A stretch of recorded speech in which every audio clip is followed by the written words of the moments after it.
Cooking with Life අපේ YouTube channel එකට ඔයාලා සියලුම දෙනා ගොඩාක් ආදරෙන් පිළිගන්නවා.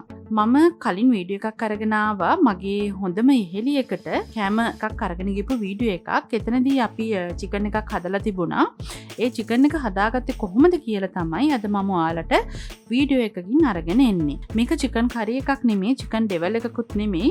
මේක අපි ටිකක් වෙනස් විදිහකට හදාගත්තු දෙයක්. ඉතින් අපි හිතුවා ඒක ගොඩාක් රසට තිබුණා. ඒක කාපු කට්ටියත් කිව්වා හරිම රසයි කියලා.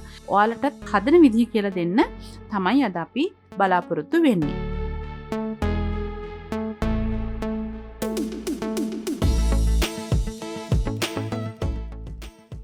චිකන් එකට අපි මෙන්න මේ විදිහට මුලින්ම මිරිස්, ගම් මිරිස්, ඒ වගේම 3-5 කහ එකතු කර ගන්නවා.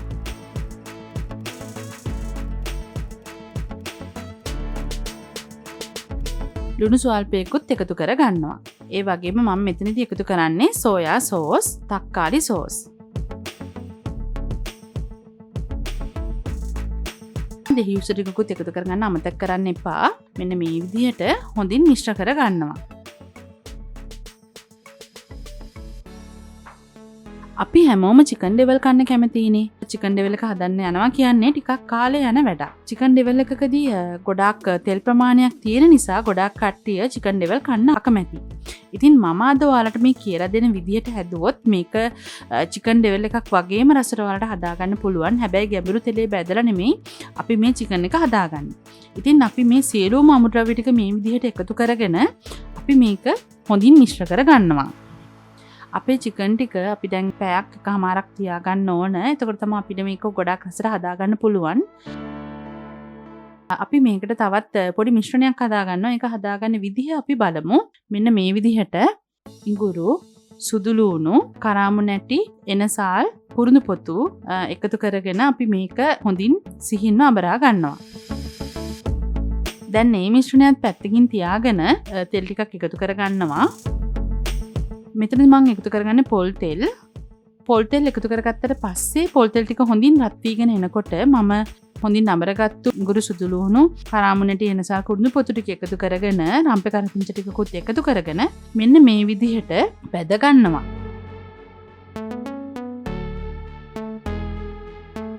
මේ ඉඟුරු, සුදු ලූණු වලින් හොඳ සුවඳක් එන තෙක් මේක බැද ගන්න. ඒ වගේම මම මෙතනදී කෑලි මිරිස් ටිකකුත් එකතු කරගන්නවා. මේ පැකට් එකමාරකට පස්සේ අපේ චිකන් එක දැන් අපේ තෙල් එක හොඳින් රත් වෙලා රම්පේ කරපිංචේ හැම දෙයක්ම හොඳින් බැදිලා තියෙන්නේ. අන්න ඒ වෙලාවේදී අපි චිකන් කැබලි ටික මෙන්න මේ විදිහට එකතු කර ගන්නවා.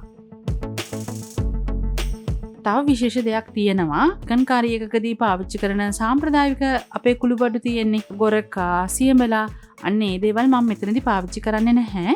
පිටරට ඉන්න කෙනෙකුට වුණත් ඒ කුළුබඩු නැත්නම් මෙන්න මේ විදිහට හදලා බලන්න පුළුවන්. මේක හරිම රසයි. මමත් පළවෙනි පාරට තමයි මේ විදිහට චිකන් එකක් හදලා බැලුවේ.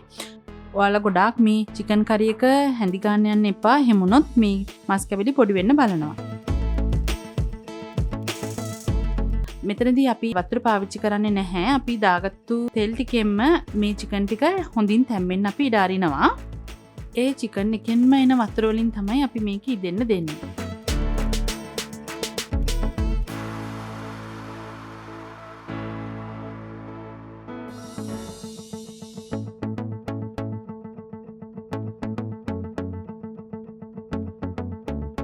ඉතින් අපි අද කිව්වනේ මේක අපි ඩෙවල් එකක් විදිහට හදාගන්න කියලා. ලොකුට කපාගත්තු බී ලූණු, ඒ වගේම මාළු මිරිස් එකතු කර ගන්නවා. ඒ වගේම මම මෙතනදී සෝයා සෝස් ටිකකුත් නැවතත් එකතු කර ගන්නවා. ඔයාලට සෝයා සෝස් නැති වුණත් මේක හදාගන්න පුළුවන්, කිසිම ගැටලුවක් නැහැ. සෝයා සෝස් දැම්මොත් ඔයාලට ගොඩාක් හොඳ සුවඳක් වගේම රසයක් ගන්න පුළුවන්.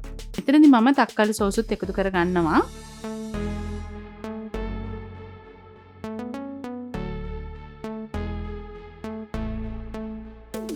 ඒ වගේම මම මෙතනදී තක්කාලිත් එකතු කර ගන්නවා. ඒ හැම දෙයක්ම එකතු කරගෙන නැවතත් මේ විදිහට අපි මේක හොඳින් කලවම් කර ගන්නවා. දැන් අපි මේ වෙලාවේදී ලිප ඔෆ් කරලා තියෙන්නේ. ඉතින් ඔයාලට පේනවා චිකන් ඩෙවල් එකක් වගේම ලස්සන පාටකට අපේ මේ චිකන් එක තියෙනවා. ඉතින් ඔයාටත් පුළුවන් ගොඩාක් ගැඹුරු තෙලේ චිකන් බැඳලා චිකන් ඩෙවල් එක හදන්න අකමැති කෙනෙක් නම් ඔයා මෙන්න මේ විදිහට හදලා බලන්න. මේ විදිහට හැදුවොත් ඔයාලට චිකන් ඩෙවල් එකක රස ගන්න පුළුවන්. ඉතින් ඔයත් මේ විදිහට චිකන් කරි එකක් හැදුවොත් අපිටත් කියන්න අමතක කරන්න එපා. අපේ මේ වීඩියෝ එක බලපු ඔයාට ගොඩාක් ස්තුතියි.